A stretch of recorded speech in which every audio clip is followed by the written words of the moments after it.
Astra Travelers, and welcome to another episode of Tales of Teyvat, a Genshin Lore Podcast. Last week, we burrowed into the rocky pass of Liyue and discussed the possible Geo Dragon Lord, Azhdaha. This week, we're revisiting the spooky, ooky Akitsu Kimodameshi event, aka the yokai event, aka the Bean Boy event, aka Itto is the best spooker man ever! Are you looking for some spooky ooshi? A little haunty flaunty in your visuals? Well, come check out our website at talesofteyvat.com, where Tiff works hard for your lovin's with a dedicated page to every episode that we do, and that includes pics, vids, and some fun and, may I say, snarky exposition.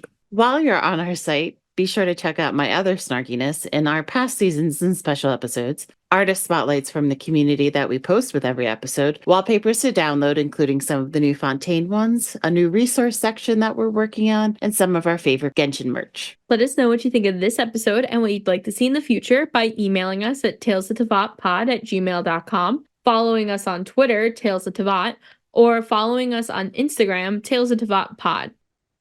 Before we talk about this yokai event that I'm not even going to try to pronounce right now. I know we brought it up once before, but a few of us went to the Genshin concert that happened in Carnegie Hall this month. Yay!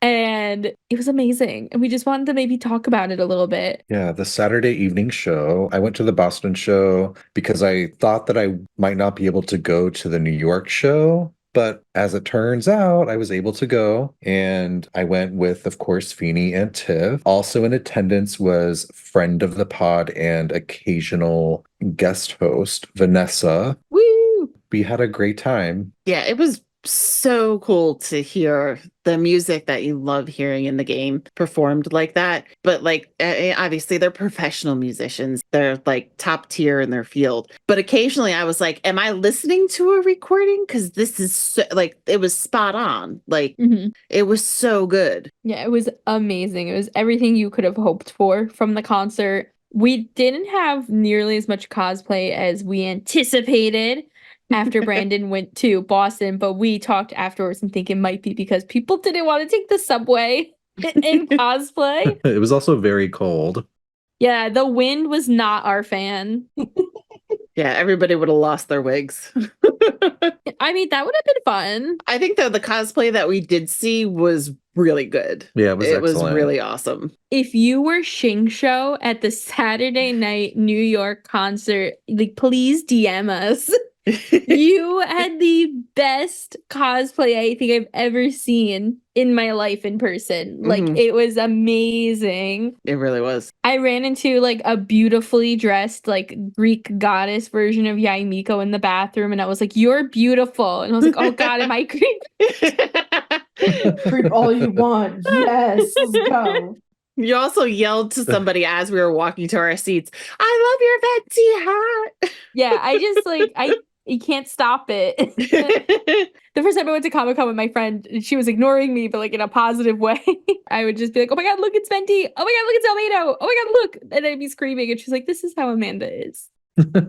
I will say one of my other favorite parts of the entire evening. So it goes through, they show video if you haven't seen any of the recordings of it. The musicians are up there, and then they do show some video throughout the concert. It's not all video from the game. Like sometimes they're just really good zooming in and showing you the musicians and stuff like that, which is really cool. But it's sitting there and Ayaka comes up on the screen, and this fool B is sitting next to me, leans over and whispers in my ear, "Show us your socks." I died. I almost laughed so loud.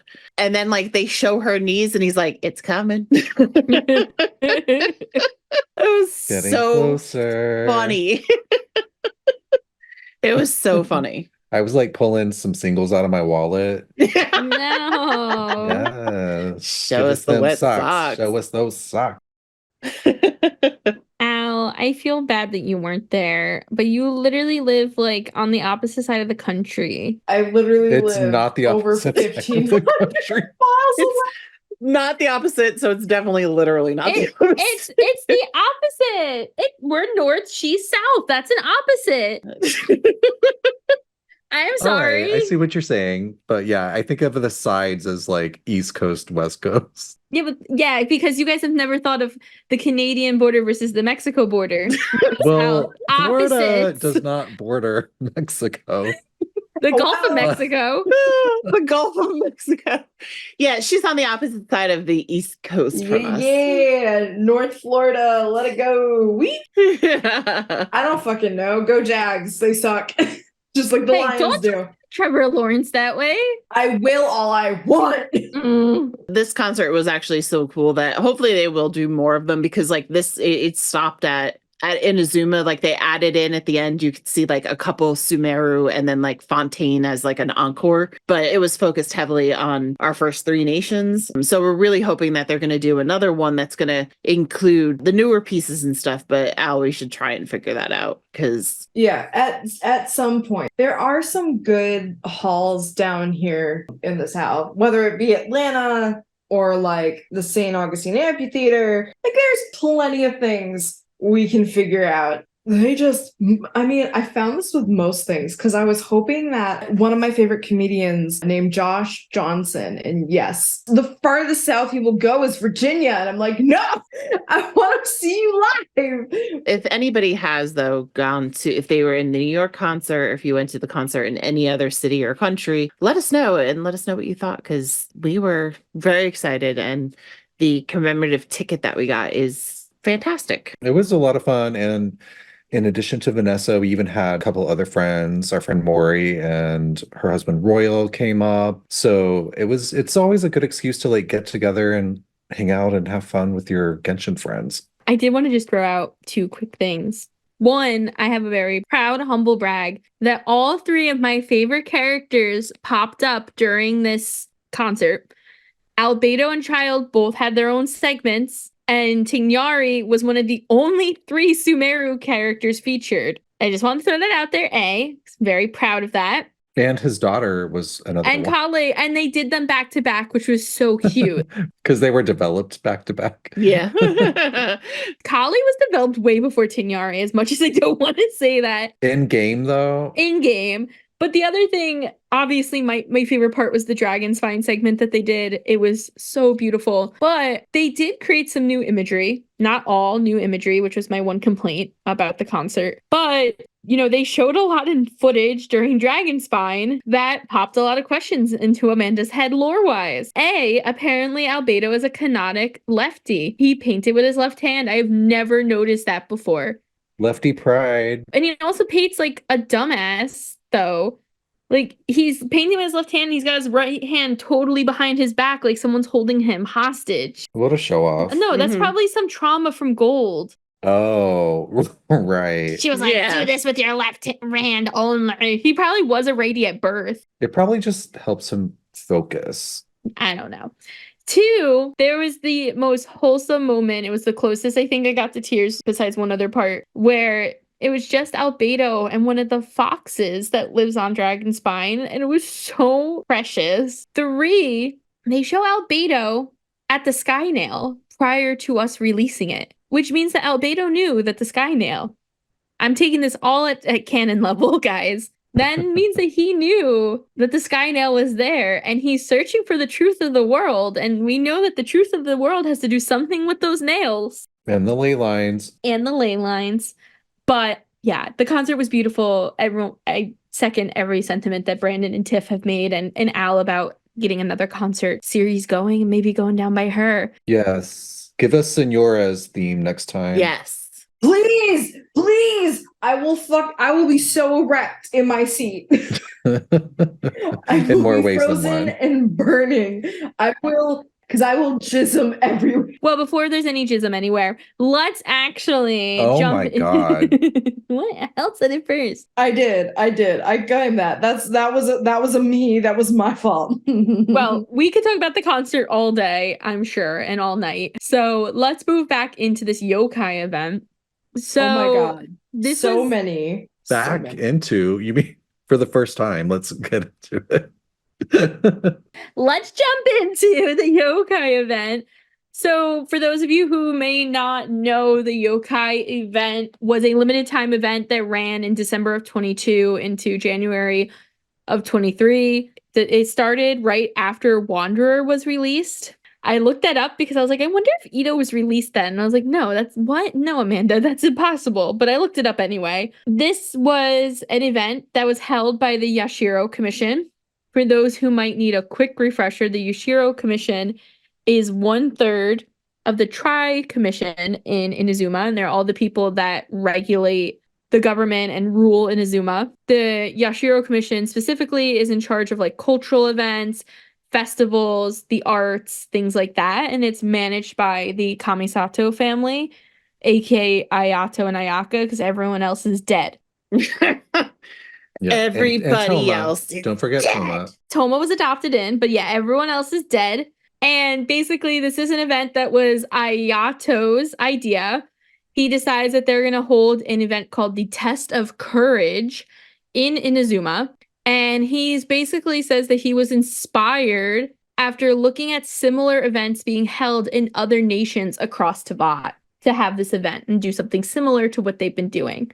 Yeah, and he's very sussy though when he's telling us this. Like, for one, Paimon has like this little like quip with him because she's got to be a jerk. He tells us this whole thing, and Paimon's just like, "So you're not busy? So this is what you're doing with your time?" But like his response to it is so sus because he's just like under his breath says, "Well, I might require your assistance," and we're like, "What?" And he's like, "Never mind." Yeah. He's so sussy. Sussy wussy.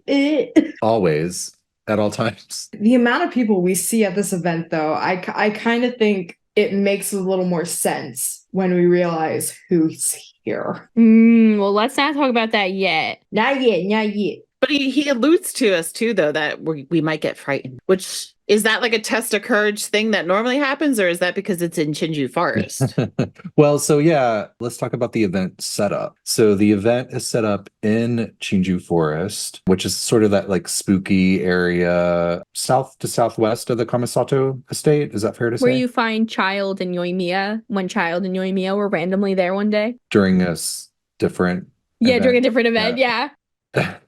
Anyway, Chinju Forest, and Chinju Forest is also isn't sort of the area where Sayu hangs out, and that's where all the Tanuki are. So anyway, Ayato explains that participants are divided into teams of 2, and they are told the name of an item that's placed in the area, and the first team to find the item is declared the winner of that round, and there are 3 rounds. And the reason that there are 3 rounds is because this event is put together by 3 parties, first being merchants who funded the event, the second being the Kamisatos who provided the grounds for the event to be on. I guess they own Chinju Forest. It makes sense. It's right there. And then the third being the Narukami Shrine, who provided quote unquote consulting services, whatever that means. Each of these parties selected an item for the contest, and the rewards are based on the number of items that are found by a team. And if a team finds all 3, they get the grand prize. Yeah, and I did want to say something quickly before we jump into the storyline of the event, and maybe we need a quick refresher too on what a yokai is,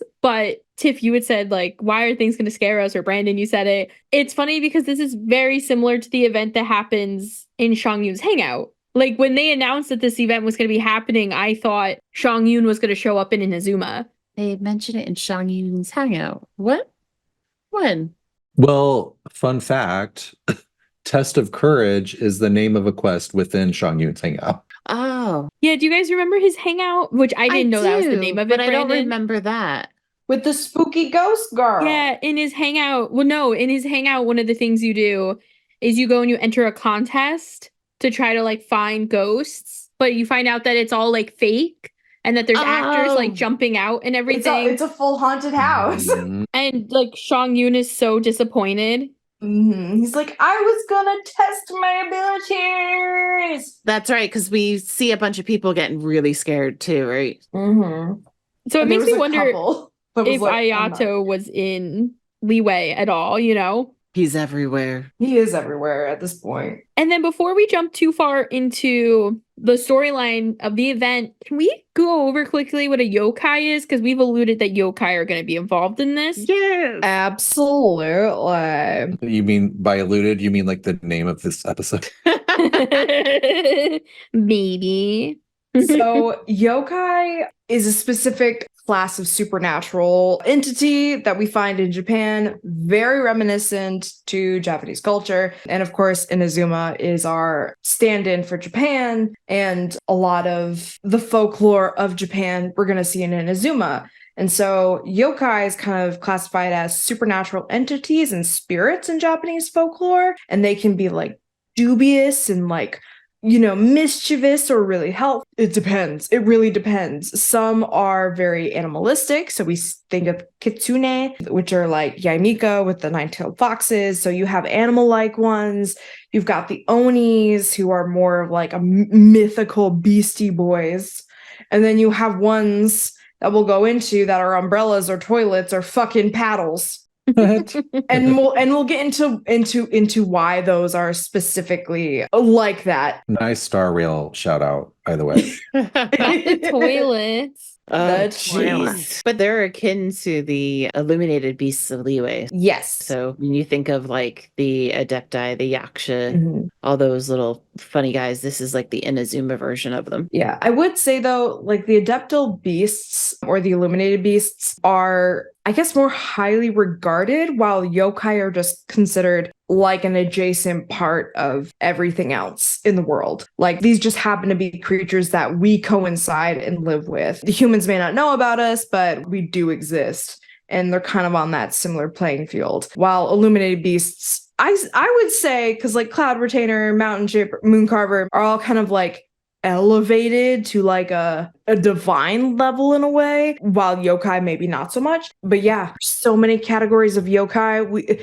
We could have a full singular podcast just on yokai. That's how much there is. Just to throw out there too, I don't want us to get too much into the yokai, but there are 3 or 4 playable characters that are 4 confirmed yokai. 4, so that's Kirara, Fujosara, Yae Miko, and Itto.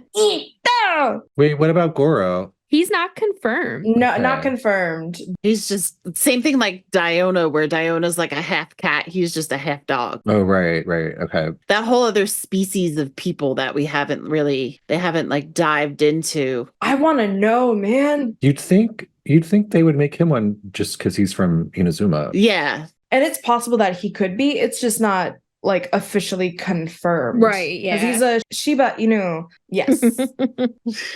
And I just wanted to do one more clarification too for anyone. A lot of travelers listening might say, Itto's an Oni, not a yokai. What are you talking about? Well, as I was kind of talking about earlier, there's a bunch of different versions of yokai. So Onis fall under that. Yeah. Like we could look at it like, oh, there are different demon categories or spirit categories.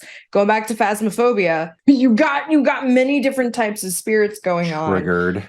I was going to actually put that down to a little bit of a lower level of understanding of it's like saying that like tacos and pizza are food. So Yes. it's all food, but there's different types of food. That's a good point too. Yeah. Or like a taco is not a sandwich, but it is a sandwich. Right. I'm starving now. So let's move on. Wow.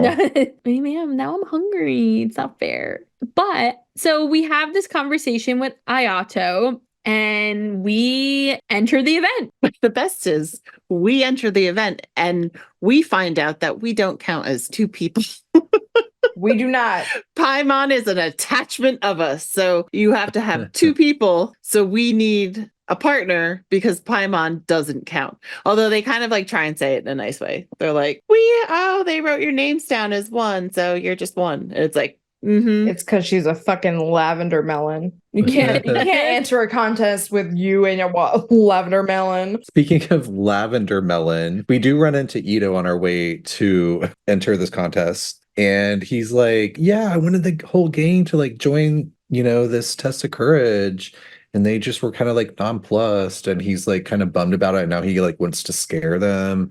So he's like trying to like, I'm going to figure out how to be the best scary person ever. And you're going to help me, right? And we're kind of like, We're here to win something, he Itto. literally begs us. He's like, please. And we're like, He's like, pretty, please. And it's like, fine. So he gives himself his own nickname. It's Arataki ain't scared of nothing, Itto. Fuck yeah. Yeah, and then we get to the actual contest area and we talk to this shrine maiden who is sort of like the person that sets us up to begin the contest, and she's trying to spook us. Such mom energy. Like mom on a Halloween Yeah. energy. Yes. Yeah. Definitely. Meanwhile, Paimon is like actually scared. Paimon was scared the second Ayato was like, it could be scary. Yeah. Or if you were me, you'd be scared the second you saw Ayato. Mm-hmm. Oh. Wow. He's sus. I mean, yes, but who else do we get to see? Because we have we have so many people to choose from as partners.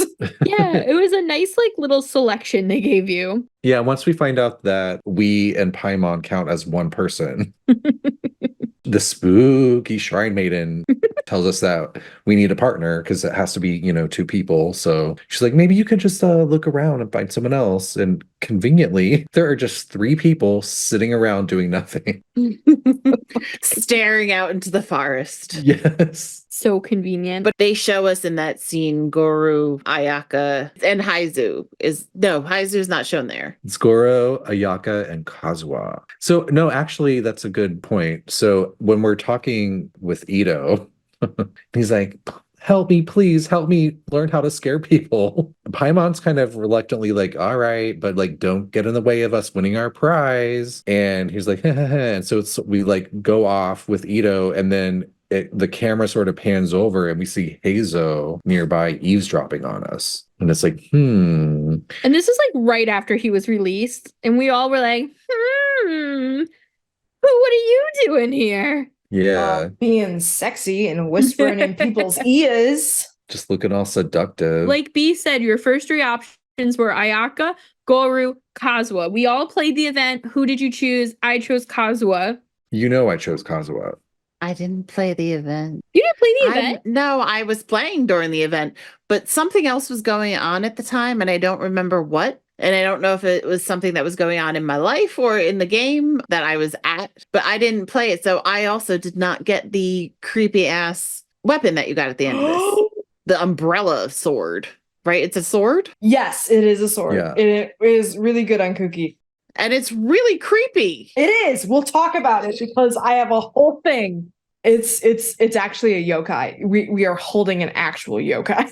Odd looking. But yeah, so I didn't get that. I didn't end up going through the event. I did start it and I did see like Itto's part and I saw Haizu, and I got to the point I think where I had to choose somebody, and then I don't know what happened. So I'm going by, not only did Fiends tell me the story, because when I originally told her, when I had done it, I watched full videos and stuff like that. And if you've gone to our site before, I try to actually give you full playthroughs of any of the stuff that when we talk about this, and this one is included, I will have a link to a full story quest that somebody recorded, because the Genshin community is awesome like that. Mm-hmm. So then I picked Kazuha, Brandon picked Kazuha. Who did you pick, Allison? Oh, yeah, Ayaka, because I am of the propaganda that Lumine and Ayaka are dating. Or, well, Ayaka wants to date Lumine, but yes, she does. Is hopelessly failing in this. But hers was really sweet. Well, what's great is that depending on who you choose, I mean, it's mostly the same, but they each tell a different little story at the beginning of you setting out on your path to find the item that you're supposed to find. And Ayaka, her spooky story that she tells at the beginning, it really creeps out Paimon, which is very entertaining. But she actually tells a story about a wandering samurai who crosses a forest at night and notices like the scenery changing, and then he realizes that he's like in another world with strange and human creatures staring at him. It's very much like the yokai legend that we're going to get to in a minute, but I love that Ayaka is sort of like, here's what's going to happen, like very straightforward. Like, and if you pick Goro as your partner, he tells a different story about an army marching through a deserted forest who find a stockpile of food, and they start eating the food, food, and then they notice blood red eyes staring at them. And so that's sort of like a different version of the yokai story, I guess, I'm assuming. And then if you choose Kazuha as your partner, this is what I love. Kazuha tells a story about how his own travels. Like, he's not telling a story that he heard passed down. He's like, let me tell you about something that I experienced.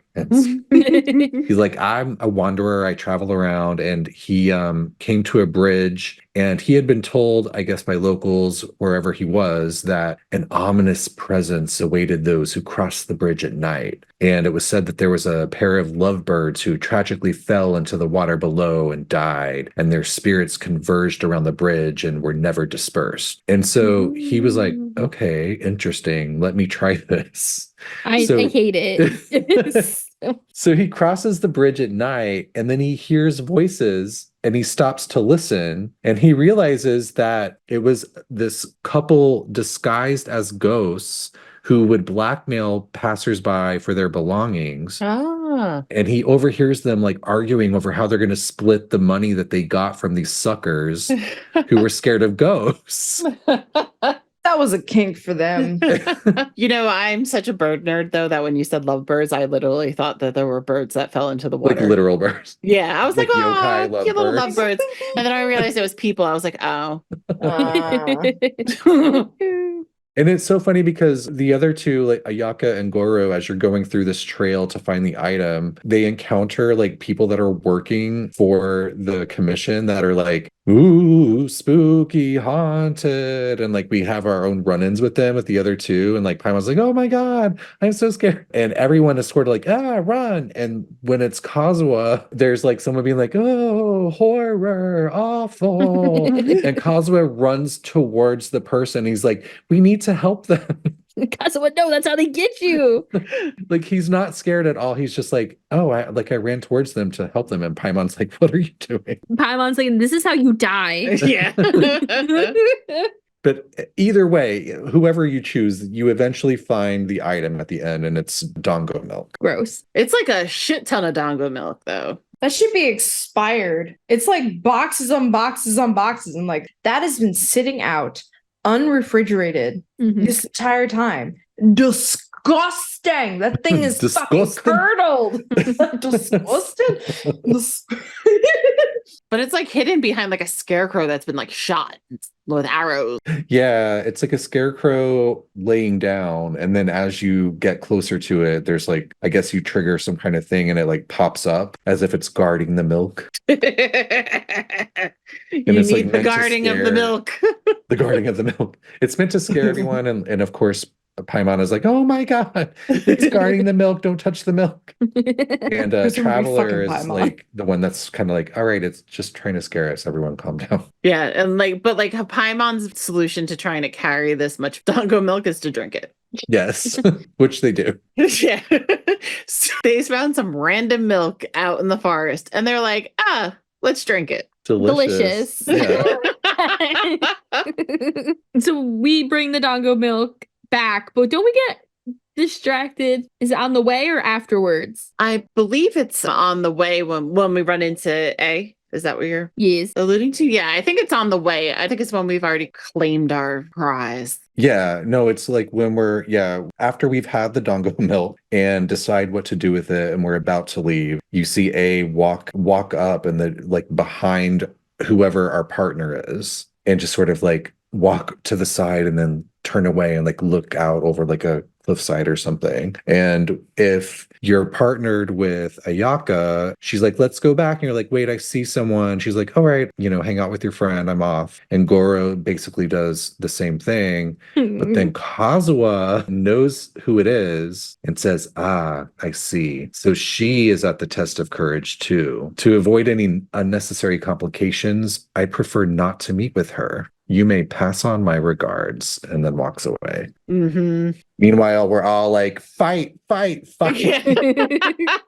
My favorite though, like when we do run into her and we start talking to her, and she says that Yae Miko told her about it and that she should go and check it out. But people got scared of her when they saw her, like as if she was a ghost.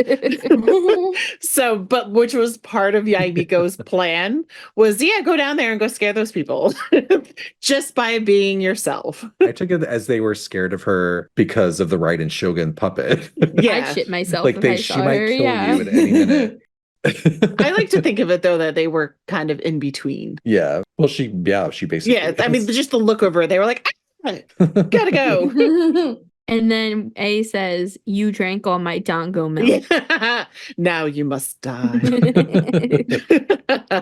And she starts telling us, though, about a game that she saw that was going on at the beach called Akitsu Yugi that originated from Akitsu Hazora, which is also called Akitsu Hanisobi. Hanabasobi, I think. Yeah, they put like a little, like it, when you're watching certain things like in the game or with the subtitles and stuff, they might be saying one thing, they tell us the name like kind of in a different, like they use two names sometimes, and they'll put a little parenthesis within your subtitles. So it's called Akitsu Hanisobi, but the one that we're playing is Akitsu Yugi. So it's Akitsu. Just keep it at that. But she tells us, though, that her sister Makoto, that was the original Electro Archon, she used to enjoy it, which made me feel all sad and stuff because that whole story just makes me sad. Yeah. That she misses her sister so much that even just at a random beach game, she's like, "Oh, my sister used to like this. She'd like it here." Yeah, and she says that it's Kitsu Yuage or however you say it. You're a gay. And she guesses that it originates from, Akitsu Hazora, and Akitsu Hazora is a game where you use Hagoita, which are these decorative paddles. Remember that, to hit a ball towards a set target. And it was once popular during these old festivals. And yeah, when she's talking about Makoto and, how they enjoyed playing this game back when Makoto was alive, she mentions that, I'm probably going to butcher this, but it's Hiyakiyako was still around then. And that's a gathering of yokai where they drink and party, and then they soar into the sky and cover the sky with their powers, blocking out the moon. And if that sounds familiar, it's because that's what happens in Yae Miko's story quest, where she actually helps the yokai memories that are leaking out of the ley lines to fulfill that whole ritual where they soar into the sky. She's sort of hearkening back to, this time in the past where this was actually happening in Inazuma. And she says that the yokai would have all these festivals, and that includes the Makawa Flower Festival, which Makoto found particularly fascinating. And that was sort of a festival where the yokai would mix with humans, like they would invite the humans in and party together. And she's like, yeah, you can go down to the beach and play that game down there if you want. And good luck to you. I hope you win the contest. I'm like, thanks. Stop scaring off our partners now. Yes. Like, thanks for being weird. And thanks for the history update, but we gotta go get a prize. Here's your spoiled dango milk. I'm sorry you're sad about your sister and that a whole nation had to suffer for it. But I got things to do. I will say, I do love the fact that she's coming around now, and kind of just witnessing the culture of her people and truly acting like a god now, instead of just like this dormant figure of an archon. Yeah, the more human she becomes, the more she becomes a god. Yeah. Exactly. She's almost becoming herself before she lost her sister. Which makes a lot of sense, because I love, and we'll go into the story that we learn at the end of this event, but there's a real interesting parallel of what immortality can kind of bring, like how they both look at happiness and what is a fulfilling life. And that's so interesting to me, because that's all Inazuma is. You have eternity versus the inevitable end, which is, death. I still think she's a puppet. Same. I was thinking made that. by her sister. No. I thought we all agreed she was a on. shoe yokai. Oh, yeah. I forgot about that. Yes, the infamous rumors of her being a shoe yokai never end. Mm-hmm. Here's the thing. She's probably just wearing a shoe yokai. I'll get into it when we go to the sword. But, yeah. Can you imagine being a shoe yokai? Like, you're literally just being stepped on every day. Some people would love it. It sounds like something the Raiden Shogun would do. It sounds like something that you'd have a subscription to OnlyFans. fans. Yes. Yeah. yeah, true. This is a step on me, mommy. It's Step on literally me, that. yokai. So we say bye to A and we're like, we have to literally go finish doing this event and win. And then we run back into Itto, I believe. Yep. He wants us to help him scare people. Itto, Itto. Which leads us into one of the most ridiculous Paimonisms, which I kind of second to Detective Paimon, which is when she tries to scare somebody and she just comes out and goes, wooga booga booga. And it's like, what? Booga booga booga. One of my favorite things when this event came out, the trailer for it was amazing because I mean, Itto is one of my favorite characters. I'm not gonna lie, but someone Really? I had no idea. No idea. No clue. Not a single one. Not because he looks like Inuyasha and acts dumb like him. I thought your favorite character was Yanbei. I would say out of all of our episodes, 75% of them talk about Inuyasha. I almost feel like I have to like watch it. I mean, you should. That's less than Honkai. Oh my god. You know what? It may actually be more than Honkai. Honestly, you all Probably. should watch Inuyasha. If you want us to do a special episode about it, you let us know. Al and I will run that shit. Oh yeah, we will. Absolutely. I do refuse to watch the rest of Yashahime after I've learned something, and I don't want to watch that. Oh, shit. you got to tell me later, Al, because I Yeah, haven't finished it either. I'll explain. This has nothing to do with what actually happens in the story, but kind of. Okay, go back then. Circumstance. Either way. So this one thing that the Genshin community does is roast the fuck out of the English VA translations, or like puts English VA versus all the other ones. So like they did the Chinese, the Korean, and the Japanese like Paimon scare voice, and it's just them screaming. Really? Everybody else is like, ah, and she says wooga booga booga. Well, I mean, it's honestly better because wooga booga booga is the best thing ever. And every time I think about it, I think of the Flintstones, and I don't know why, because it sounds like what their feet did when they were running. I love that though. It's so camp Yeah. to be scared of Wooga Booga. Yeah. And like this, I do love the English VA sometimes where they do have these weird moments. I love it. But don't you think that what's his name, the VA, like just ad-lib that? Oh, Max Middleman ad-libs everything. The Paimon voice actor, meanwhile, is like recording separately, and it's just wooga booga booga. It's so good. It makes my life, in all honesty. So who we are actually trying to scare, though, it turns out to be these three kids that scare us just as much as we scared them. And it's so cute. And these little kids, oh my god, this is why if you find me on Genshin, it's why my tag is, sorry, I'm a full-time yokai mom now. I'm taking care of all three of those cute little yokai babies. One of them is a kappa, and he's the cutest one of them all. Just don't knock his noggin around, or else the eternal youth juice will spill out and he will die. So just to clarify the storyline, like we are talking to Itto, and then he's like, I'm so psyched to scare people. And then we're like waiting in the bushes because we agreed to help him, right?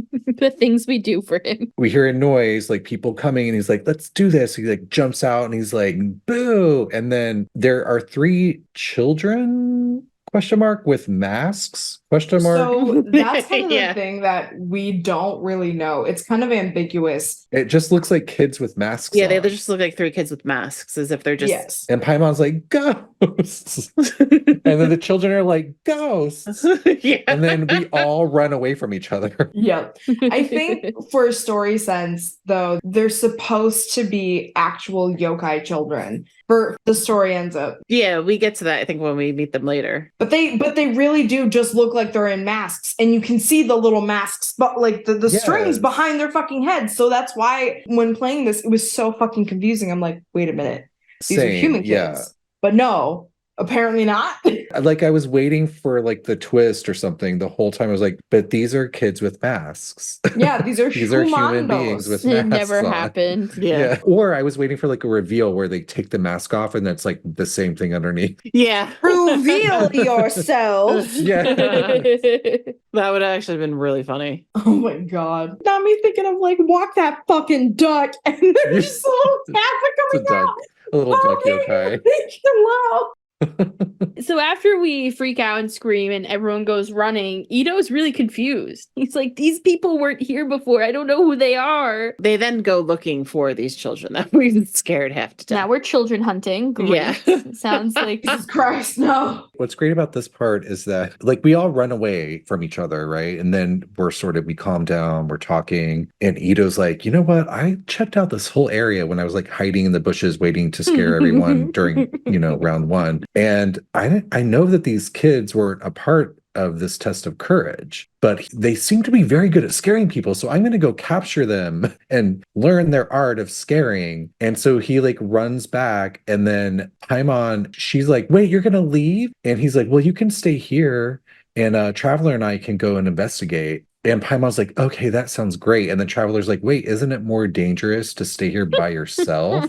And then Paimon admits that the last mystery novel that she bought from the Yae publishing house had a plot just like that, where whoever said, I'm not going, would be the next victim. And Absolutely horror no horror trope. games. Mm-hmm. Yep. but I love that this like sort of inserting this like seed of like, the last mystery novel I bought Yeah. from Yae publishing house, like where this eventually leads to Fontaine and Detective the Paimon. best Yeah. Paimon. Yeah, she's always liked her mystery novels. Yeah. And he Yes. just never really picked up on it until she pulled out a monocle Right. or glasses and a mustache, whatever. Yeah, it was glasses and a mustache, but monocle definitely sounded funny. But as we're looking, Itto runs off to go get the kids because I'm pretty sure he sees them. And we're like, okay, bye, Itto. And we keep looking to see if maybe we can find them in case Itto doesn't. And we run into like a really spooky, scary woman. Yeah, we met Sadako. She's got like flowers on her eye. Total diva. Her design is so fucking good. It's pretty, and it's also like real fucking creepy without being overtly grotesque. If you zoom into the one flower on her eye, there's an eye in the flower. Yes, Really? it's so good. Oh, I yes. missed that. Oh, I'm gonna have to go look at that. Oh, it's mwah, chef's kiss. I mean, she's a little extra weird because she's like muttering to herself too. yes. And she turns around. She's like so diva. She's like, are you talking to me? To someone like me? She's so above us. Well, she thinks we're also just human. So it's like, humans. Ugh. We find out later this is because of trauma, but it's fine. But in the moment, we're like, don't talk to us like that. Shit. Yeah. Look, there's nothing worse than trauma, but there is, and it's called furry trauma. We don't get her name at that point, but well, she does say like she speaks of herself, but like the subtitles just put the question mark. But her name is Chizuru, so just to make it a little easier going forward, like we don't like she says like Chizuru, what are you doing? Why is this like she's like mad at herself about something? I know that's her name, but my eyes, whenever I look at her name, I read it as chorizo. Yeah, Oh my God. And I get so hungry. And I'm like, this is so not it. When I see it, I just see soy rizo. You're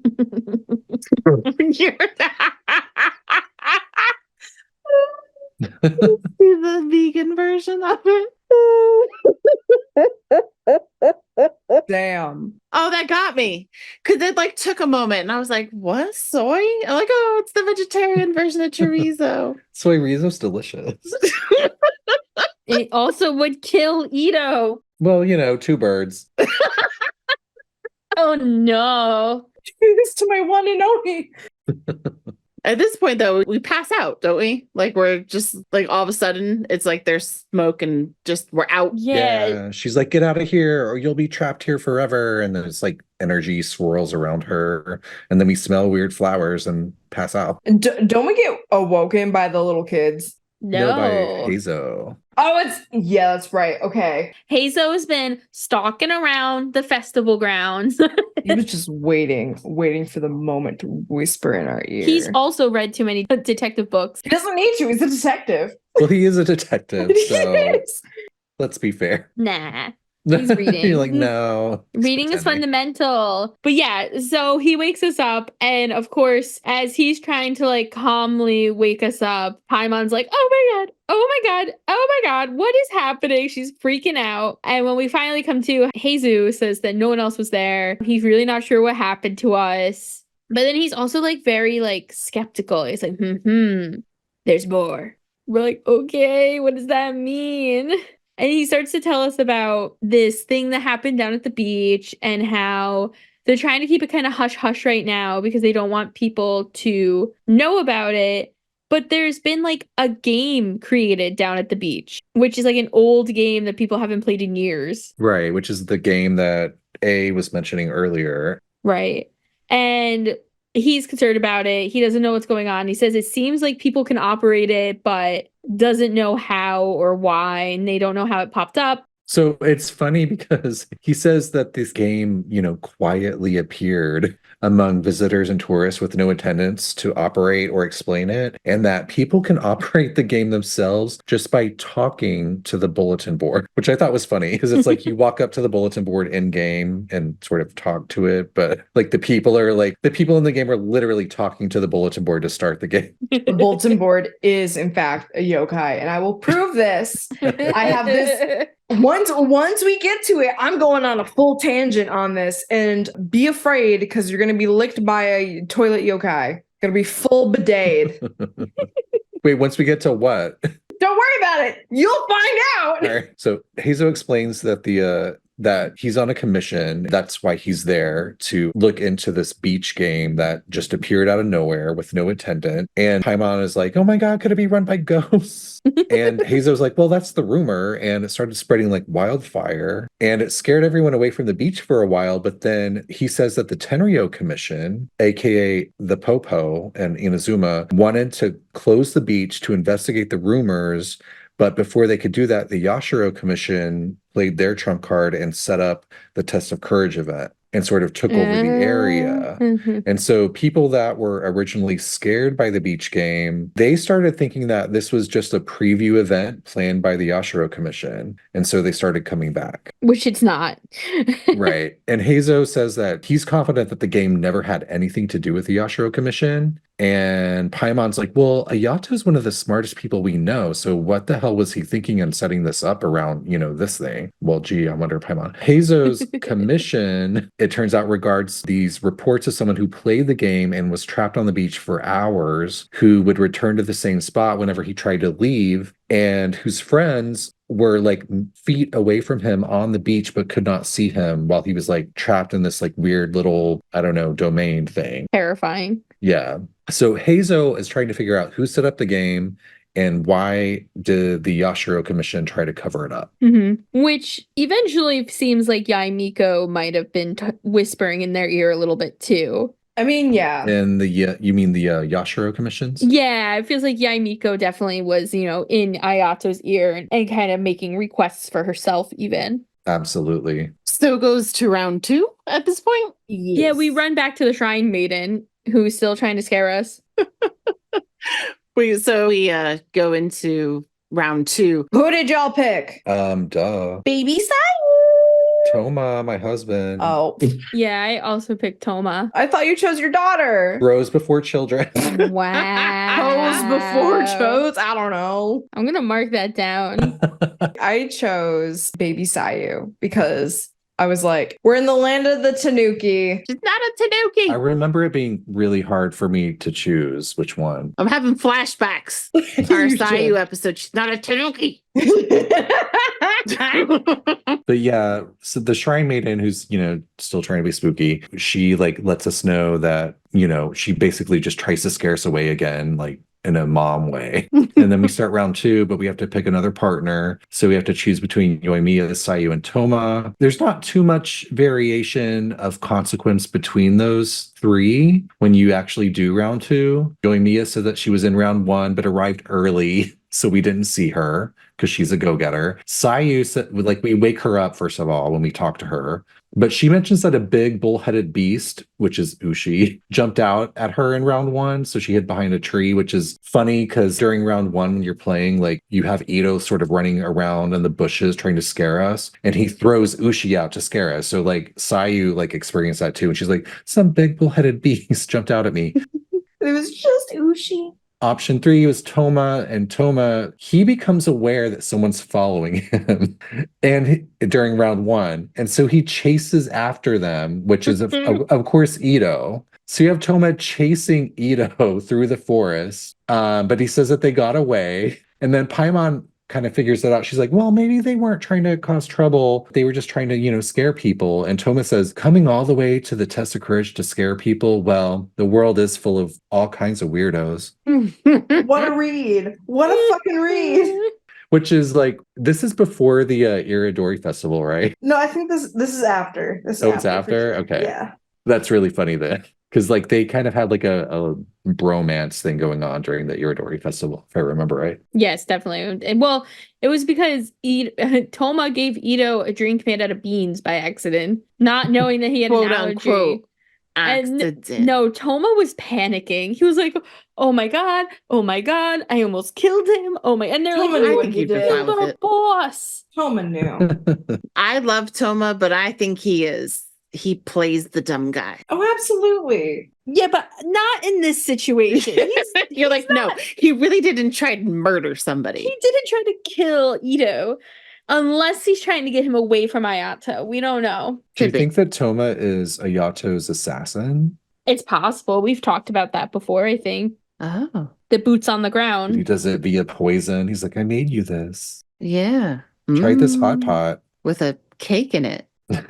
So then after this, we go find the 3 kids with Itto, and we see that, like we said, that they're dressed as yokai, or we assume that they're dressed as yokai. Because Itto recognizes them from Granny's Ultimate Yokai Field Guide. Because Granny was, or is, she's not, oh my god, she's not dead. Wow. I just killed her. Like Toma tried to kill Itto with a bean. No. But he goes on, he's like so excited. He's like, this one is Yoku, this one's Kappa, and this one's Hitsusumi Kuzu? Am I saying that right? Hitsusumi Kuzu. I don't know to this day which one is which. So please, somebody in the know. I don't know. I always assume OU is pronounced O because of Goro. I mean, that's how they say it in the game. I don't know if that's how you actually pronounce it, but in the game, they say Goro. So I don't know. So we do the second part with Toma. There's not really a lot that goes on with Toma or whoever you pick. And we then run back into the kids with Itto and we talk to them, correct? We learn from them. Yeah. Well, they tell us that they actually know that Itto's an Oni as well. But they kind of say something a little bit off too about like, we saw you, but we don't know if you saw us.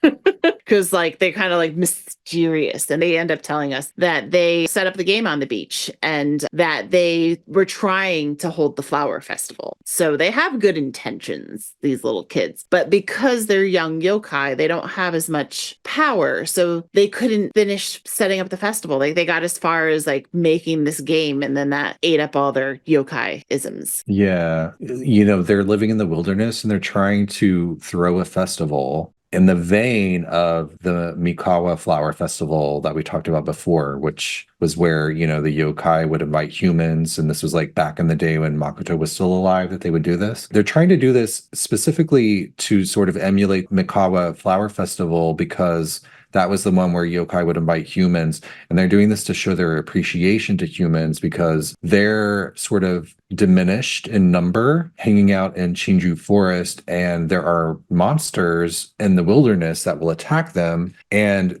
eventually human adventurers will just randomly come through and scare off the monsters that are attacking them. So the yokai are trying to show their appreciation to the humans by throwing a festival in the vein of Mikawa Flower Festival. They're kind of like, why can't we be friends? Yeah, and so they set up this game on the beach as like a symbol of like, hey, like come hang out with us, but it takes up all their power, like Tiff said. They actually start telling us the origin story. We have a beautiful cutscene. Well, I don't know if they show it at this point, but there is a beautiful cutscene that I think they show us at the end that we actually see it. Yeah, this is where they show the cutscene. Oh, it is? Okay. The samurai and the yokai. Very gay, furry love affair. I'm sticking with it. They loved each other. So yeah, the young samurai stumbled into the festival, walked through this kind of like little barrier and stuff, and like all the yokai were like, "That's a human, get him out!" Blah blah blah. Like they are all freaking out. And then this large ferret yokai who's fucking so hammered on sake is like, "We're here to have fun. Let him in." Yeah.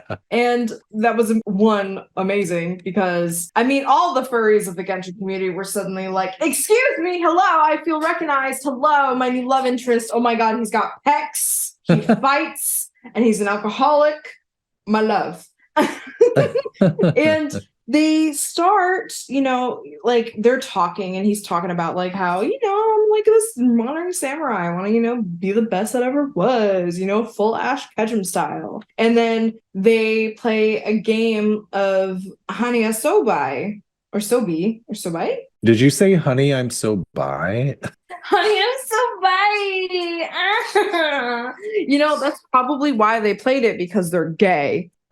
Or bi, whichever one. We don't know for sure. I know for sure the ferret. Bi on the way to gay. Yeah. We stepped into bi on the way to yes. But they're playing the paddle game, and then they agree upon that every 10 years they would come together and have a battle or like a duel. And it's this beautiful moment of like friendship, aka lovers. And every 10 years they come together, and finally the human, in his prime beats him. And all of a sudden this yokai is like, oh shit, this human got me. He got me good. He fucking beat me. I'm swearing off all sake. And he's training hardcore mega style, full montage. And then he doesn't show up. It's like, what? Turns out there was a war. Like, what? And the guy comes back.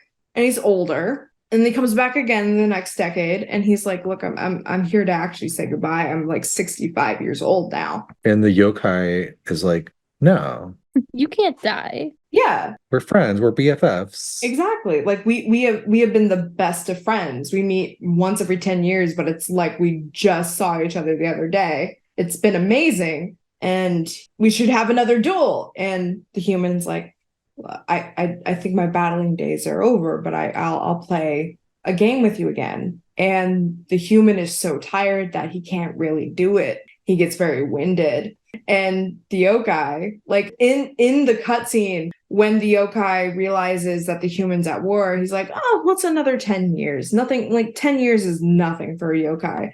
But to humans, that's a long ass time. That is, I mean, look, we all hope to get to 50 at some point. That's a good chunk of our lives that we're waiting for this one battle. Yeah, of course. And I think it's insinuated, we don't know for sure, but it's insinuated that they don't meet again. And that brings us to our Sadako looking bitch. Who's that? The lady, the chorizo. With the what looking? Sadako looking. What From is the Sadako? ring. Oh. I was like, who is that? I was waiting. I was like, someone's gonna tell me. The ring. That's what it is. Samara. Oh wait, no. Wait. Oh, the Grudge is Sadako. I'm sorry. Okay, I was like, the ring is Samara, right? Yeah, I couldn't remember anymore. They both start with S, and they both have very long hair. Wow, racist. Okay. It is very racist. I'm so sorry. The hair covers their face. I can't see their face. And they might have been influenced by each other, at least the American versions. Yeah, but either way, The Samara looking bitch.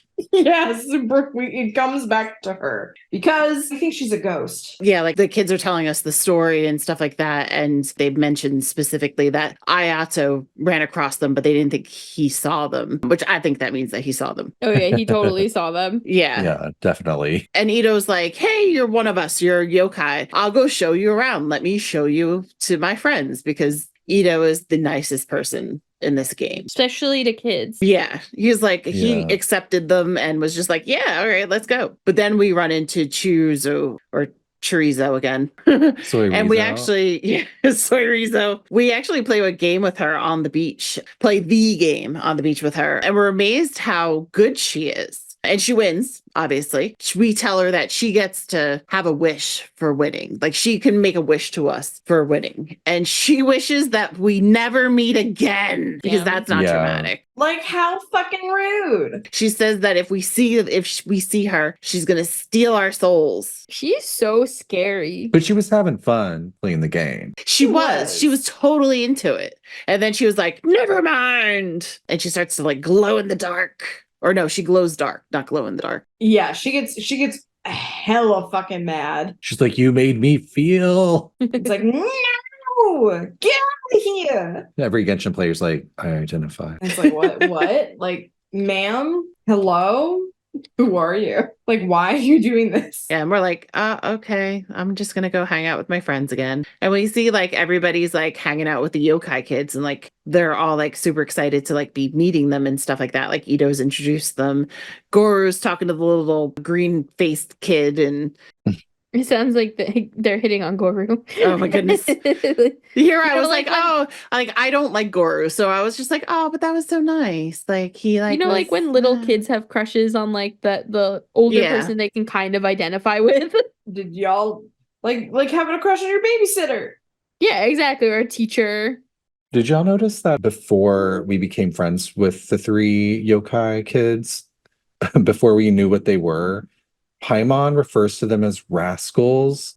And so now I can only think of them as little rascals. Oh. It's perfect though, because they kind of are. So this is like on the beach too. Like we're having like a little like get together at the beach, or is this in the forest? This is like happening like on the beach area, because it's like it's really close to the forest still. They love beach parties in this game. Yeah, like they're just all hanging out there, all talking. The Kitsune girl is talking to Itto and Traveler, and actually I thought was pretty poignant. She compares their relationship to that of Lord Kamai and the samurai. So going back to the story about like she's kind of saying like, this kind of reminds me of like that little relationship and stuff like that. But I think the whole thing is interrupted because Itto's gang comes running and they're scared. They're scared out As of their per gourds. Yeah. The yokai girl is just like, yeah, no, we never saw them. We didn't try and scare them. Like that wasn't us. But they're yelling about ghosts and all this kind of stuff. So we can only assume at that point that they ran across to the soul-stealing demon Chorizo. And Paimon says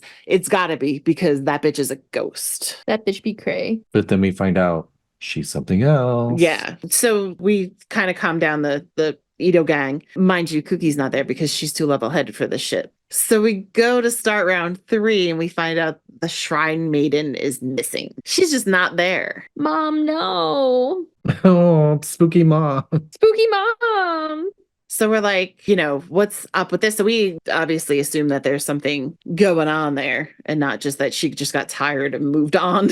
My immediate reaction when she was gone was like, we're just trying to play a game and like participate in an event for the Yashiro Commission to make our friends happy.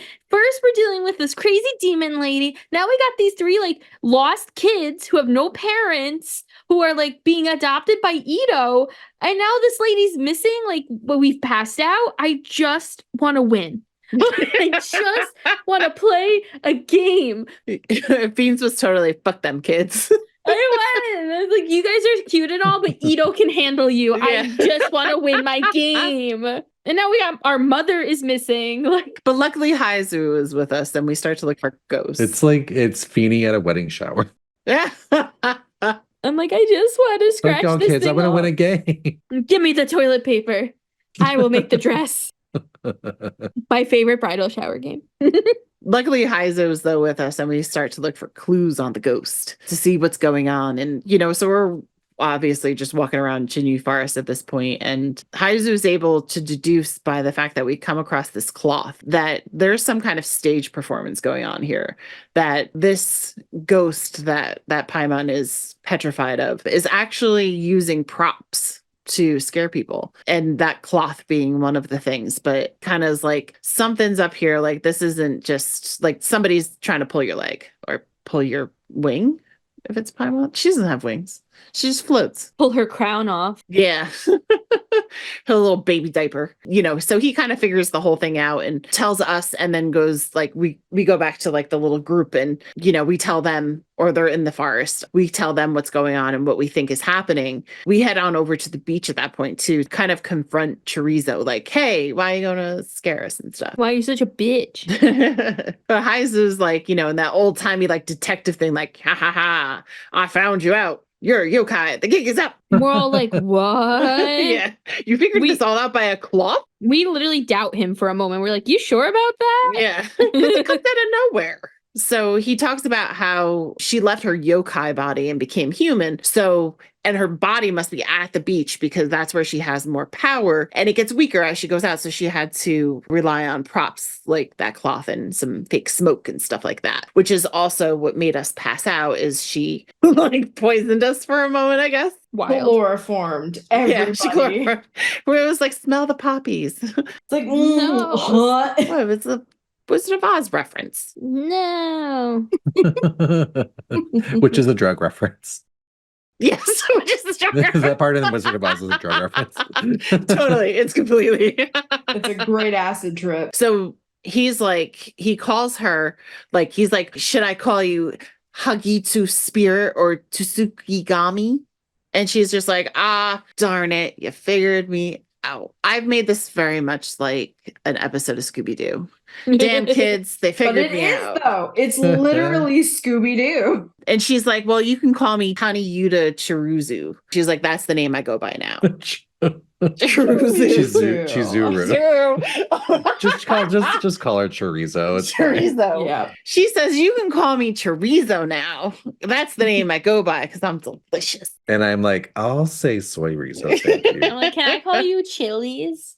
She goes on to tell us the rest of the story, though, that was already started earlier by the kids, but she kind of recaps some things. Like the samurai was only 25 years old when he first met. They made the that pact that every 10 years, because once Kamai finds out that this human is actually a swordsman, he's like, oh shit, we gotta like compete every 10 years. So it's not like they're going back and playing the paddle game. They're actually like fighting with swords and stuff, because he's like totally in love with that whole idea. So the first 10 years, he almost beats him by like a narrow margin. And Kamai, like Al was saying, got really pissed and was like, now I'm going to give up drinking and I'm going to be good, to find out that the samurai was off fighting a war. So then the 10 years later, the samurai, he's now 65. He's too old. The whole part that Al's already kind of gone through, and that, the samurai couldn't finish the game. And Kamai was very sad, like he was kind of like, oh, like, this is my friendship's ending and stuff. So Chorizo is like really upset about this. And she's just like, humans and yokai shouldn't be friends, because like, this is what happens. Like, humans will just die. So it's kind of like saying, I'm not going to get a dog because the dog's going to die. And doesn't she basically like blame herself? Yeah, she kind of goes into saying that it's actually when the kids set up the whole game that woke her up from a slumber that she was in. She was just waiting out to die on the beach. And when the kids set up the game, they woke her up. And so she's been trying to stop them from the same experience and the heartache. And that's sort of the big reveal, is that you find out that the yokai from, this legend of the samurai and the yokai, like having like their 10-year duels, and then, the human becomes an old man and the yokai is really hurt. Well, you find out that Soirizo is actually a yokai that was born from the power of that yokai in that legend, and whose power sort of fed into these hogoitas. I don't know if I'm pronouncing that right, but those game paddles, those decorative paddles that the two of them, that the yokai and the samurai would use to play this game, similar to the one on the beach. And that game became so meaningful between them that the yokai's powers seeped into these paddles. The paddles became their own sentient spirit. That created Soirizo, and Soirizo sort of took on the pain of the yokai in that legend and was like, when the 3 yokai rascals came down to the beach to create this game to attract humans, it awoke the paddle spirit yokai, Soirizo. And Soirizo was like, wait, you can't like invite humans here. They're going to hurt you. They're going to break your heart, just like me. And you realize that sort of like what Tiff was saying earlier, she's sort of tied to the beach.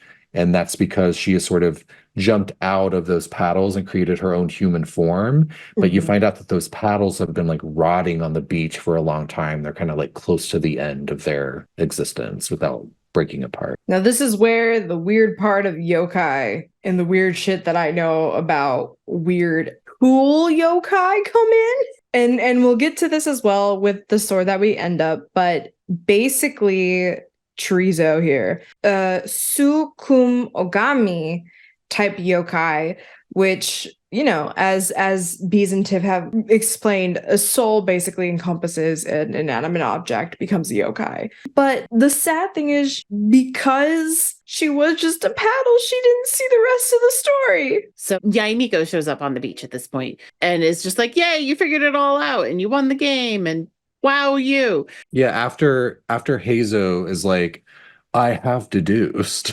that the final item of the test of courage is the rotting set of paddles. Yes. I'm like, I don't want to play this game anymore. Is like a sussy thing. And then Yae Miko shows up like slow clap, like, yeah, congratulations. Guess what came from the Narukami shrine? Like, this bitch tricks me again. These paddles. Goru runs for the hills. Yeah. So Yae Miko, you know, she shows up, like I said, the Shrine Maiden is there as well, and says that like she had the Shrine Maiden hide just to cause chaos because it's Yae Miko. She was just like, she's gonna give us all a heart attack one day. She's like, let's see how much we can fuck with people. I mean, she is a yokai herself, so yes. She's there to have fun. She goes on to actually tell us, like, you know, she used to go to the Mikawa Flower Festival, Kitsune Sagu, and, you know, she's actually saw these paddles play, which is just weird that she's saying this to a person. I've seen you being used before. But, like, yeah, Chorizo says, oh, you know what? I remember you. You were sitting on Lady Sayu's shoulder, assuming that at this point she was just her little foxy kitsune. Because this is they haven't really told you how long ago it was, but you could tell it's hundreds of years ago. And that kind of comes out with this, the fact that Yae Miko is still just a little tiny fox, which I thought was cute that the paddles remembered her. But she goes on to say, like, you know, how she blames herself for Kamai being sad, because if it wasn't for her and these paddles, they wouldn't have had that much fun together, and they wouldn't have made this pact to come back every 10 years. And like, you know, she says, like, basically to Yae Miko, like, you're a wise yokai, like, you know, is it worth it? Like, is it worth to be friends with humans and stuff? And of course, Yae Miko says, yeah, it's worth it. And she goes on to say that you're missing an important part of the story, and that's that the samurai, his name was Yanayushi Takutsu, and he is the founder of the Soren Ishin art of sword making. So it turns out that he developed this Ishin art based on dueling with Kamai. Like it made a big impact in his life as well. Kamai actually befriended the 3rd generation heir of Takutsu, which is Mesanari. So he didn't know at the time, though, too, that like he was befriending his friend's heir. And then like 500 years ago, Kamai and the newer samurai guy, they fight side to side until their final moments. Like, they actually die together. There's something very Scaramouche about this. Yeah, yeah. I mean, the second you bring in like sword making and death, you're like, Kazuha Skara shit. Ishin art, like being friends with your friend's ancestor. And also to add even just a little bit more into it is that the sword that Masanari is using is the one that was passed down from Takutu, which was sword that Masanari is using is the sword that he got from his great-great-grandfather. So he's using the same sword when he's fighting with Kamai. So it's like they were still even a little bit more connected by the fact that that's the same sword he was fighting. And Kamai was no longer like his regret was gone at that point. You know, like he no longer was kind of sad about it, like when he found out like this whole thing, and he kind of was able to die in peace. And I don't know if he died in the battles, if he died, yokai just eventually die. But yeah, he at least had that part of his life kind of resolved. So the paddle lady didn't know that it turned out to be a good story in the end. Like his sadness didn't go on forever. Yeah, she missed out on that. Yeah. She was too busy rotting on a beach. Which also, like, how was she left there for so long? Yeah. Like, who no one's cleaning up the beaches, Ayato? I think she was buried in the sand. And yeah, she was buried. I think Ayato saw the paddle and was like, I'm gonna leave them there. They got some sus energy like me. I assume that being that the Grand Narukami Shrine is not far from the beach, and this is the item that the shrine gave to the test of courage, that they had it. Like she wasn't necessarily always on the beach. She was just asleep. So what the fuck does she know? I think Yae Miko was like, when she was doing like her ritual to like, you know, help all the yokai spirit, she was like, one of them's missing. And she went to Ayato and was like, something isn't right here. And then like the thing showed up on the beach and she's like, all right. And Ayato's like, we're going to set up a festival around this. Because Ayato later confesses that he knew the yokai's intentions, like the rascals, and designed the festival to attract visitors to the rest of the yokai in the forest. Like he knew like there was like this little band of yokai hanging out in the forest that were like not the same as they used to be back in the day. And he knew that they were trying to reach out to humans. So he created this whole event to sort of shut the Tenryo Commission out and bring humans into the area to interact with the yokai. But I also kind of think that like it was all orchestrated by Yae Miko. Right. I was going to say, it feels like Ayato probably knew something was going on because the estate isn't that far from the forest where the yokai kids are hanging out. And he probably went to Yae Miko because those two, like, I'm a Ayato Toma shipper, but my second one is Yae and Ayato. I think that Ayato went to Yae and was like, hey, tell me what the hell's going on. We're neighbors. Let's figure this out together. And I just love that the Yashiro Commission is like stereotypically known for having the least power in Inazuma because they're mostly for culture and events and fun. But Ayato finds his ways, man. He's like, no, you can't do this. I'm gonna let the yokai live. You can't investigate on my beaches. Go away. He shuts down the other two branches so quick. Mm-hmm. I mean, he's in charge of the secret society, so that boy's got some shit going. I hate him. But they have like a moment at the end too where they're kind of like laughing together, like, haha, it was really great to scare these people. So they're both fucked. Miko and Ayato are just like, they did everything for us.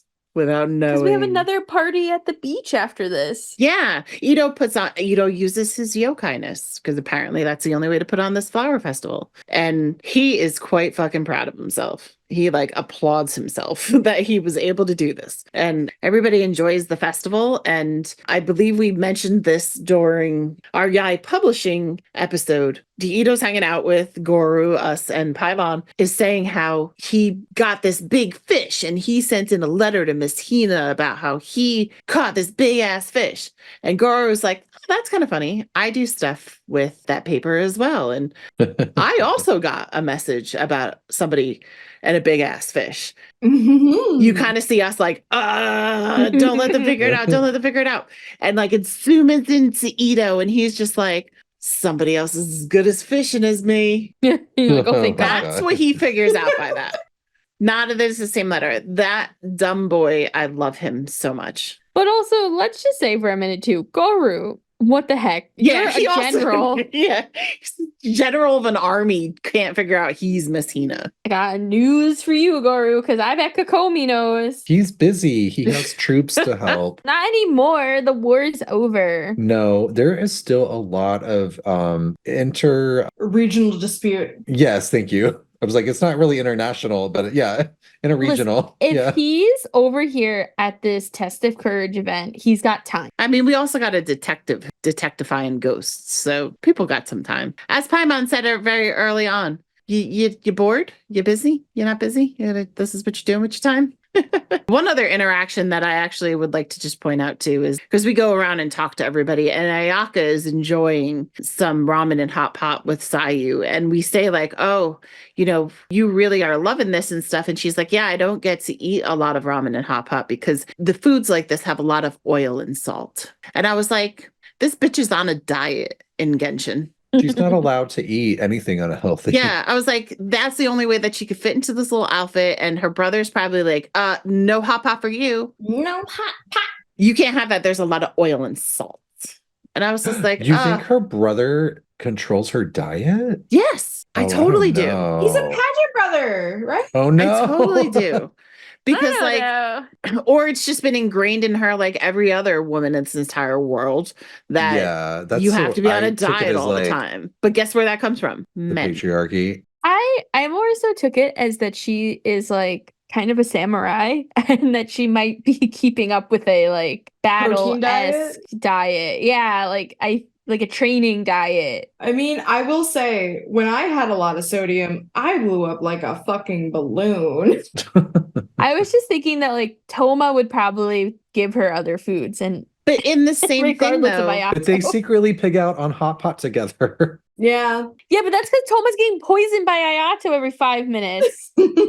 But also, like, everybody, like, Sayu literally is a ninja. Like, that's her job. She enjoys some hot pot and ramen. Ayaka's like sending Sayu out to like find her like pizza. Find me pizza. I want mushroom pizza. I just like, while it was inconsequential to the entire story, my note on it was just literally just says, ew. One thing I wanted to say about the follow-ups at the end is Heizo asks Kazuha to join him on an investigation because his attuned sense of nature could be helpful to him. I forgot about this, and I've always been like confused about like the Heizo Kazuha ship that's everywhere. And I remember when there was the live stream when Heizo first came out, one of the voice actors sort of mentioned it. Like, I think those two might be good friends or something like that. Yeah. And I was like, oh, really? And then, we did Heizo's Hangout and Kazuha was nowhere to be found. And I was wondering like what they meant, like where was that intersection? And I think it might have just been this, because I don't think they've ever been together outside of this, have they? No, not at all. Just this. They have some voice lines about each other. Like, it seems like Heizo was chasing after Kazuha when he was on the run.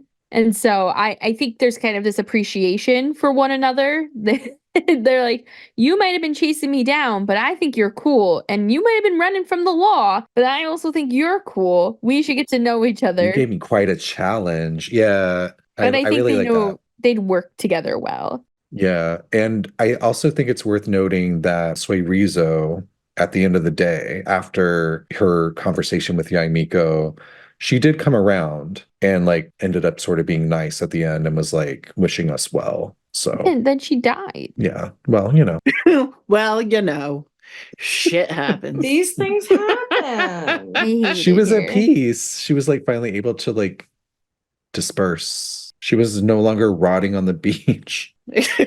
No. But there is one other part outside of the event quest that I'd like to bring up, and I think Al has talked a little bit about it too, which is the sword that you get at the end of the event. And it's pretty interesting. It's called the Tokabu Shigure, and it's a sword that you can only get through this event. It looks like an umbrella with an eye. It's really creepy. It is. It is a legitimate umbrella with an eyeball, and its tongue is sticking out. Yeah, and it actually gives a lot of really interesting, like, general history from Inazuma, but it also comes with, like, an entire story on its own. So to start, it lets you know that, like, in Inazuma, umbrellas are actually more about the art than the usefulness. Like, you're better off with a pretty umbrella than one that will keep you dry. So umbrellas aren't even really used type of thing. Yeah, just they're like oiled paper. That's it. Yeah, nothing fancy. And if you open it and spin around, it'll start going Singing in the rain. No. Again, all about the art. Art.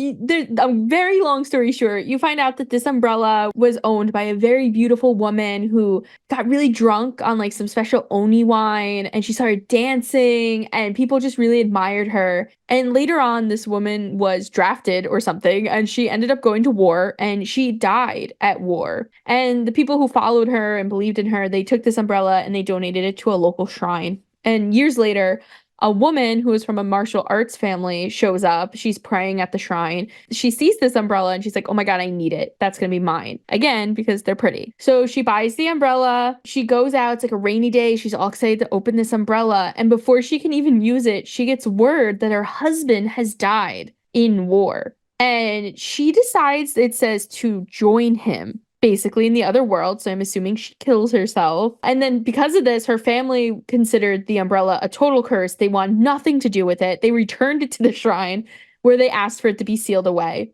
Years after this, a rumor started about a new yokai that no one had ever seen before. And it looked, quote unquote, the way the yokai was illustrated made it look akin to an umbrella, except taller than a man, bearing a single eye, a single leg, It would hop. and also a long tongue. Should someone walk alone at night, the yokai may just suddenly appear, using its long tongue to lick those that dare pass by. Is that the owl yokai? Yes, it is. It's me. That's what I've been trying to tell you this the whole time. I'm here to lick your toes. And then, Oh my God. no! No. It finishes off. From the perspective of those who live in Fontaine, the yokai presented little threat, with its main acts seeming like pranks. So eventually a shrine maiden hears about this new yokai, and she goes and she takes this umbrella and she washes it from top to bottom using a wooden spoon. I don't know how she did that. I don't want to know. Wait, actually, I do know why. So, because when you go into temples, you have a specific spoon where you wash yourself with divine waters. That's the spoon they reference to. Interesting. So then she uses like a silk cloth to wipe it clean, says a prayer, pops the umbrella into an annex of the temple where it becomes enshrined. This entire story is quoted from a woman named Mademoiselle Lucade. I don't know if I'm pronouncing that right. I'm trying my best. Assumed to be a Fontaine woman, since she also mentioned that it was no threat to the people of Fontaine. If you look up this woman's name, it is nowhere to be found in the Rolodex of Fontaine, like between NPCs, people we've heard about. And if you look up the word alone, like I was like, okay, well, what does this mean? Like, what is it? It's not even like talking about something in French. It's actually, yeah, it translates to Lefkada in ancient Greek, and it's actually like a little island. It's a beach specifically, like a part of a beach on this island that's pretty well known. So it's just like, okay, what is this little Greek island gonna have to do in Fontaine eventually? Who is this woman? Where is this island? What is happening? Or could she be, to channel Paimon, a ghost? It's possible. We don't know. Ghost? Sorry, had to do it at least once. The Scooby-Doo episode. It's also interesting though, because at this point, like Fontaine isn't even in our heads. Right, yeah, pre-Fontaine. This is January of 23. Yeah, Sumeru just had come out. Yeah, we're still living like our best Sumeru life. We're getting ready for Lantern Rite. Like Fontaine isn't a thought in our heads yet. Leaks were starting to come out maybe like 2 months after this event. So it's very curious like why they dropped this Fontaine lore so quickly, and also why this woman in Fontaine knows so much about a yokai sword umbrella in Inazuma when Inazuma's borders have been closed. So is it someone who lives within Inazuma? Who is this person? Is it Kave's mother? I don't know. Ooh. Well, you apparently have your own theory already. No, I just want to meet Kave's mother already. So. You really do. Like, you are all about this bitch. I want to know what she's doing. It's an opportunity. I think they should do that. Well, here's the thing with Kave's mom. It opens up a door to bring Sumeru characters to Fontaine. Mm-hmm. Yep. It also gives you a second to kind of better the storyline of Kave. Like, Kave has a beautiful storyline already, but you have this opportunity to be like, all right, how sad do we want to make Kave's life? Don't do this to my boy. I know, Do this to Ben. How could you? I know, I'm sorry, Ben. But you could literally bring Kaveh to Fontaine to see his mother and find out that his mother is like happily remarried with children living her best life. And how sad would that be for Kaveh? If they bring Kaveh to Fontaine before Yanfei, I'm rioting. Well, Yanfei, okay, well, let me just She's say. a lawyer and an attorney, and she studied there. Kuki even says something about it. They both should be there together on holiday, and then they love each other forever and get married. Well, they're farther away. Oh. No, they're not. They could just cross on over. Yeah, Shenyu Vale. Yeah, it's farther away. I know. Chenyu Vale isn't released. Distance doesn't mean anything to me. I will say this.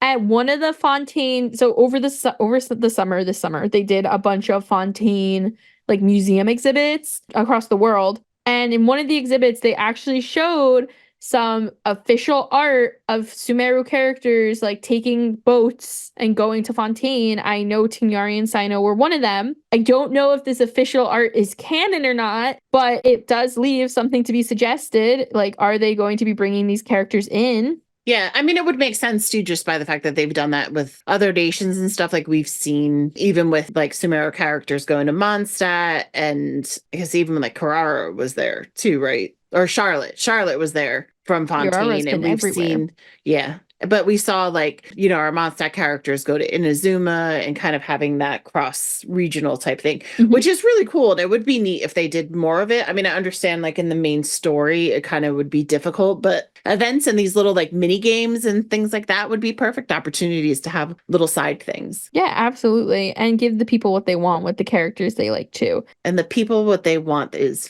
fiends. Yeah. Yes. You should give me what I want. I like how you were like, yes. I had to think about it. Yeah. But I was like, yeah.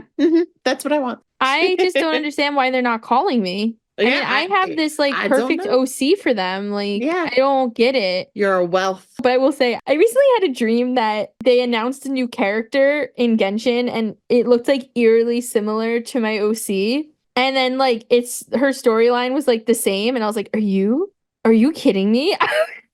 Did Genshin steal my character? I was like, in the dream, I remember being like so excited about it, but also like, what the fuck? Genshin? Like, because at first you're like honored. You're like, my character was good enough for your game. It's like, hell yeah. But then you're like, wait a second, this is my character. What are you doing? Give her back. But anyway, that's not true. Hoyo hasn't stolen my character yet. Call me if you want her. With that being said, I do think that's all the time we have for today. Thank you, travelers, for coming on this journey with us today. We have learned a lot about the history of Inazuma. I don't think we talked nearly enough about the yokai because up until this event, a lot of us, and by a lot of us, I mostly mean me, had a hard time understanding what a yokai was in comparison with like the onis and stuff like that and finding out they were the same. So I think this was a really important event to cover, not only because it was a fun, spooky little ghost hunting event, but because there's a lot of rich Inazuman history behind it. That being said, join us next week when we're going to be talking about our new favorite trio, the Fontaine siblings, the Fontaine Fatui siblings, Linny, Lynette, Fremine, however you want to call them.